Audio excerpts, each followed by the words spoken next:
মাগুরায় নিপীড়নের শিকার শিশুকে ধর্ষণের অভিযুক্ত হিটু শেখের বাড়িতে ভাঙচুর করেছে বিক্ষুব্ধ জনতা। এছাড়া জেলার বিভিন্ন স্থান থেকে আসা সাধারণ মানুষ হিটু শেখের বাড়ির সামনে এসে নানাভাবে ক্ষোভ প্রকাশ করছে। শুক্রবার সকালে মাগুরা শহরের নিজ নান্দুয়ালি এলাকায় হিটু শেখের বাড়িতে গিয়ে দেখা যায় ভাঙচুর ও পোড়াবাড়িতেই কেউ ঢিল ছুঁড়ছেন, দেয়াল ভাঙছেন, আবার কেউ বা গালাগালি করছেন। এর আগে বৃহস্পতিবার রাতে শিশুটির প্রথম জানাজার পর বিক্ষুব্ধরা হিটু শেখের বাড়িতে ভাঙচুর ও অগ্নিসংযোগ করেন। ফায়ার সার্ভিসের সদস্যরা খবর পাওয়ার পরও সেটি নেভাতে পারেননি। তারা অগ্নি নির্বাপন গাড়ি নিয়ে রওনা দিলেও বিক্ষুব্ধরা আটকে দিলে তারা ফিরে যেতে বাধ্য হয়।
তা এখন লোকে এর সুষ্ঠু বিচার চাই ভাই।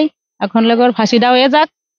তা অনেক সময় অনেক মানুষই ওর পর তো খেপে রয়েছে, কিন্তু ওর লোকে সাজা শাস্তি হওয়ার পর ওর ফাঁসিটা হলে সবচেয়ে ভালো হয় ভাই।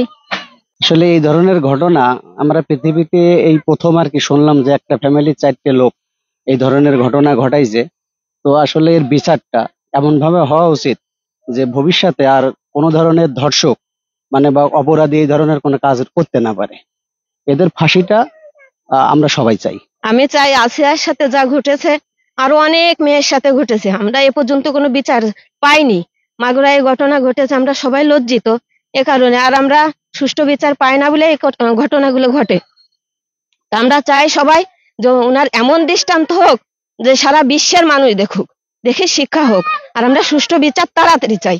তাই এর আগেও এই হিটু বহুত ঘটনা ঘটাইছে। ঘটার পরে এর আগে আপনার জুতোর বাড়ি খাইছে, জুতোর ঠিক মতো মারার পরে তারপরে গ্রাম সালিশ হলো।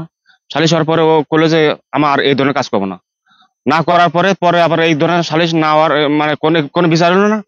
বিচার হওয়ার না, কোনো বিচার সঠিকভাবে না পাওয়ার পরে তারপর আপনার এই ঘটনাটা ঘটাইছে। তাই এই ঘটনা ঘটার পরে আপনার গ্রামেরা ওর সঙ্গে চাপ দিল। চাপ দেওয়ার পরে আবার কিছুদিন পলাইছিল। পলায় থাকার পরে ওর মা হচ্ছে এই ধরনের ওর সহযোগিতা না করলে এত বড় ঘটনা ঘটাতে পারতো না। তাকে ওর পরিবারের সবারই এই সহযোগিতা আছে আমি মনে করবো।